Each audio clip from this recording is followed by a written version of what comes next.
अस्सलाम वालेकुम guys, welcome to the important market updates. I hope आप लोग सब खैरियत से होंगे। वीडियो स्टार्ट करने से पहले मैं आपको बताना चाहूँ कि अभी तक इस चैनल को 40% लोग जो हैं वो बिना सब्सक्राइब के डेली बेसिस के ऊपर मेरी अपडेट से फ़ायदा उठा रहे हैं, तो सब्सक्राइब भी कर दो यार, ठीक है। अब वीडियो को स्टार्ट करते हैं। फर्स्ट ऑफ ऑल यहाँ पे हम बीटीसी के अंदर देखेंगे। देखो, एक सिनेरियो के ऊपर ना रहना, मैं आपको दोनों सिनेरियोज बता रहा हूँ, ठीक है।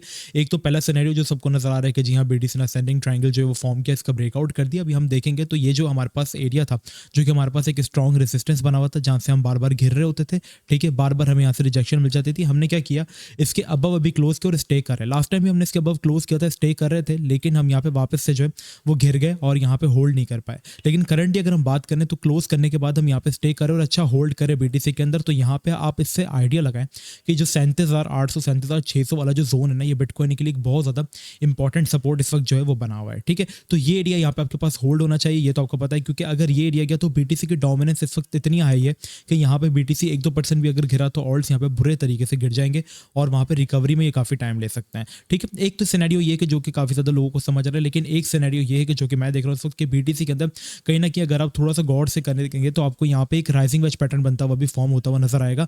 और इस पैटर्न को हम कहते हैं राइजिंग वेज। अगर मैं आपको साथ साथ दिखाता भी चलूँ तो आपको चीज़ें जो है वो समझ में आ जाएंगी। लाइक अगर मैं यहाँ पे सर्च करूँ तो यहाँ पे आप देखेंगे राइजिंग वेज पैटर्न, ठीक है। राइजिंग वेज पैटर्न का एग्जांपल कुछ इस तरीके से बनता है कि मार्केट हमारे पास एक पोल देती है, पंप देती है, इसके बाद हम कंसोलिडेट करते हैं सिमेट्रिकल अपर वे डायरेक्शन के अंदर। यहाँ पे इसकी एग्जांपल आपको बहुत अच्छे से मिल जाएगी, काफ़ी ज़्यादा एग्जांपल्स है। इस चैनल का फायदा यही है कि आपको चीज़ें सीखने को मिलेंगी। देखें, ये स्ट्रक्चर इसका दिखाया बराबर में और बात बराबर में दिखाया कि किस तरीके से एक्चुअल मार्केट के अंदर वर्क करता है।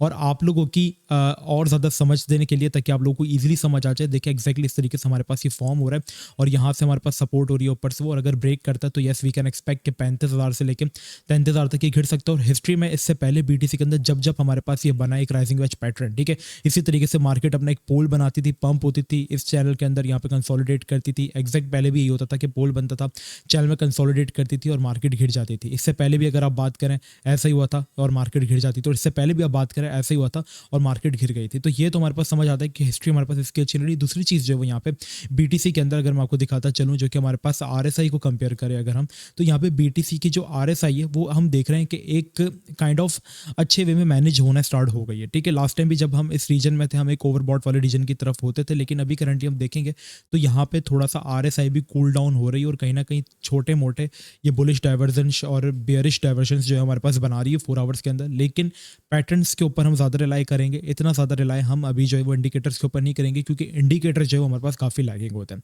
तो यहाँ पे 2 सिनेरियो बने हुए, इन दोनों सिनेरियो के अंदर हमारे पास ये है कि बीटीसी जब तक आपके पास जो है अपना रीजन होल्ड करके बैठा हुआ, ये जो इंपॉर्टेंट पूरा रीजन बना हुआ है ना, ये आपके पास है सपोर्ट बॉक्स, ठीक है, बीटीसी का ये प्रॉपर, क्योंकि आपके पास डाउन ट्रेंड की सपोर्ट है, आपके पास असेंडिंग ट्राइंगल जो ब्रेकआउट हुआ है इसकी आपके पास सपोर्ट है। तो ये जो पूरा रीजन हमारे पास एट दी एंड बन जाता है वो बन जाता है 36,400-500, ठीक है। ये आपके पास अगर ये एरिया जब तक होल्ड है हम वैलिडेट है, लेकिन अगर ये एरिया ब्रेक होता है बीटीसी के अंदर, देन टारगेट्स आपके पास कुछ इस तरीके से हो सकते हैं कि 35,000 से लेके हम यहाँ पे फॉल कर सकते हैं ऑलमोस्ट 32-33,000 तक। और ये आपके पास, मैं आपसे एक चीज़ बताऊँ, ये करेक्शन एक हेल्दी करेक्शन होगी, ठीक है। पता है क्यों? क्योंकि रीज़न ये है कि बीटीसी ने जब हमारे पास एक इंपॉर्टेंट रेजिस्टेंस का ब्रेकआउट किया है, जैसे कि एक इंपॉर्टेंट रेजिस्टेंस थी आपके पास, ये वाले एरिया बहुत इंपॉर्टेंट था ना, जब हमारे पास इसका ब्रेकआउट हुआ था हम बार बार इससे गिर रहे होते थे। वनडे में आपको इतना क्लियर नजर नहीं आएगा, लेकिन जब आप 4 आवर्स में इसको देखेंगे तो आपको आइडिया हो जाएगा कि हमने इस एरिया को ब्रेक करने के लिए बीटीसी में कितनी स्ट्रगल की थी। लाइक पहले हमने 4 से 5 दफ़ा ट्राई की, गिर गए, फिर हमने 4 से 5 दफ़ा ट्राई की, गिर गए, लेकिन जब मार्केट में ईटीएफ्स की न्यूज़ आती है, हमने फाइनली इस एरिया को जो है वो ब्रेक किया, और ब्रेक करने के बाद मार्केट इसी तरीके से ऊपर जा रही थी, देन राइजिंग वेज फॉर्म हुआ, ठीक है। इसी तरीके से यहाँ पे अगर आप देखेंगे राइजिंग वेज आपके पास बीटीसी के अंदर फॉर्म हुआ, जिसकी हम थोड़ी देर पहले बात भी कर रहे थे समझाने के लिए आप लोगों को, और मार्केट जो है अपना ट्रेंड लाइन तोड़ के जो है वापस घिर गई। और जो आपके पास रेजिस्टेंस ब्रेक हुई थी उसकी रिट्रेसमेंट देख रहे हैं आप, यहाँ पे रिट्रेसमेंट की उसकी, ये देखें, इसको स्ट्रॉन्ग सपोर्ट बनाया, देखो दोबारा बनाया, और फिर हम यहाँ से वापस बाउंस करके, और अभी अब हम देखेंगे तो यहाँ पे हमारे पास जो थी ये काफ़ी ज़्यादा इंपॉर्टेंट बीटीसी की रेजिस्टेंस ब्रेक हुई थी 30,000 वाली, जो आपके पास ब्रेक हुई, ठीक है, जो कि अभी से नहीं, ये बहुत पहले से चलती आ रही है। देख रहे हो, ये आपके पास बहुत इंपॉर्टेंट जोन है। तो ये एरिया अभी तक रिटेस्ट नहीं हुआ, अगर रिटेस्ट होता है तो ये हमारे पास एक हेल्दी मूव होगी, जिसमें बीटीसी पॉसिबल है कि अभी तो ईटीएफ की वजह से सर पे चढ़ा हुआ है बीटीसी, लेकिन आसपास अनकरीब अगर बीटीसी करेक्शन करता है भी 30,000 32,000 में, तो यहाँ पे डोमिनेंस अगर आप देखेंगे तो ये आपके पास कप एंड हैंडल कैंडल फॉर्म कर रही है, अगर तो ये ब्रेकआउट करके पंप हुई डोमिनेंस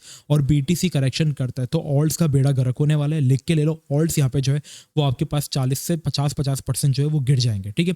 लेकिन अगर ऐसा होता है कि बीटीसी गिरता है और डोमिनेंस भी यहाँ से रिजेक्ट हो जाती है क्योंकि कप एंड हैंडल पैटर्न भी फॉर्म कर रही है, तो ऑल्ट्स फिर आपके पास 10 से 15% गिरेंगे, ठीक है। लेकिन अगर ऐसा होता है कि बीटीसी कंसोलिडेट करता है और यहाँ पे ये गिर जाती है तो अभी भी हमारे पास अच्छा मौका होगा ऑल्ट्स को उठाने का। तो ऑल्ट्स आपको पता है कौन सा आपने बाय करना है, क्या नहीं करना। अगर आपको नहीं पता आपको कौन से ऑल्ट्स बाय करने हैं तो आप यहाँ पे टेलीग्राम पर आ जाओ। देखो टेलीग्राम एक बहुत इंपॉर्टेंट सोर्स है आप सबके लिए, ठीक है, क्योंकि यहाँ पर हम आपको ऑल अपडेट्स हम यहीं पे प्रोवाइड करते हैं, सही है। जितने सिनेरियोज होते हैं मार्केट की, जितनी खबरें होती हैं सारी हम आप लोगों को यहाँ पे जो है वो प्रोवाइड करते हैं, ठीक है। यूट्यूब पे तो ये होता है ना कि मैं पूरे दिन की एक वीडियो आके बना देता हूँ। टेलीग्राम पे ये होता है कि जैसे कोई न्यूज़ आई हमने फ़ौरन से वो आपके साथ शेयर कर दी। यहाँ पे सिग्नल से लेकर हर चीज़ हम शेयर करते हैं, गिव अवेज होते हैं। तो अगर आपका टेलीग्राम नहीं चलता ना तो नीचे डिस्क्रिप्शन में फ्री व्हाट्सएप ग्रुप का भी लिंक है, तो जो आपका चलता है वो आप उससे हमें ज्वाइन कर सकते हैं, ठीक है। बाकी ये थे इंपॉर्टेंट बीटीसी के अपडेट्स, ये दोनों सिनेरियोज आपने अपने माइंड में रखने हैं। हाँ, अगर बीटीसी कंसोलिडेट करता और डोमिनेंस गिरेगी तो फिर हम ऑल्ट्स के अंदर बहुत अच्छी रैली देख भी सकते हैं, जिसमें एक ऑल्ट 15 से 20% होगा। वो कौन से ऑल्ट्स है वो इंशाल्लाह मैं फिर आपको यहीं पर बता देता हूँ टेलीग्राम के ऊपर, ठीक है। बाकी आज के लिए इतना ही, अपना बहुत ज़्यादा ख्याल रखिएगा। अस्सलाम वालेकुम व रहमतुल्लाह।